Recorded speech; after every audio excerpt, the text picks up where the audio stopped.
警察局局长方养明方局长，欢迎方局长，谢谢，以及我们各个我们完成圆满成功。恭祝彰化县警察局田中分局二水分驻所新建办公厅舍落成典礼剪彩圆满完成。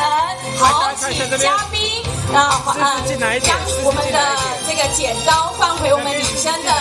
纪念的当下的时刻，再一次热情的掌声！来，3、2、1，请揭牌！热情的掌声！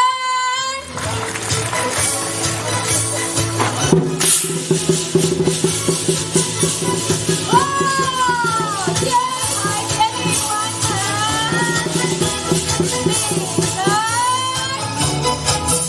好的，请贵宾，这是我们第一梯次的合影，然后我们第二梯次的合影。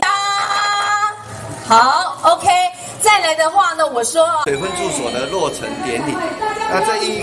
栋430坪的建筑啊，它有几个特色。在办公厅舍的部分是完全的一个 OA， 然后完整的电脑化的这个文书作业环境，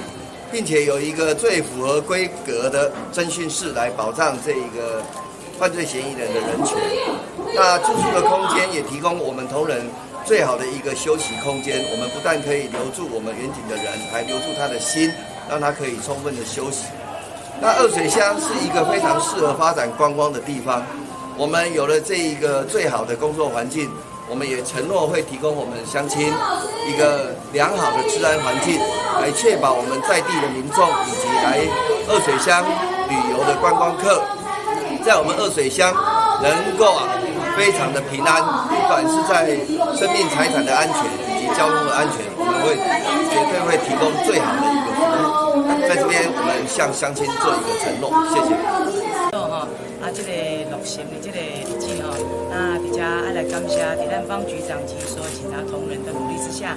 提供给我们乡亲，无论是治安、交通以及服务民众，都有很好的这个绩效我们警察是人民的保姆那在这边除了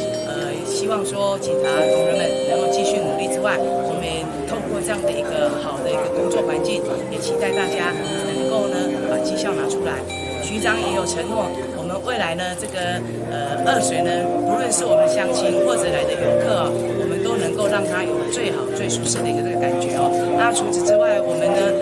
后续针对我们的几个派出所也会继续来努力。那包括我们警察同仁的这个相关的器材方面，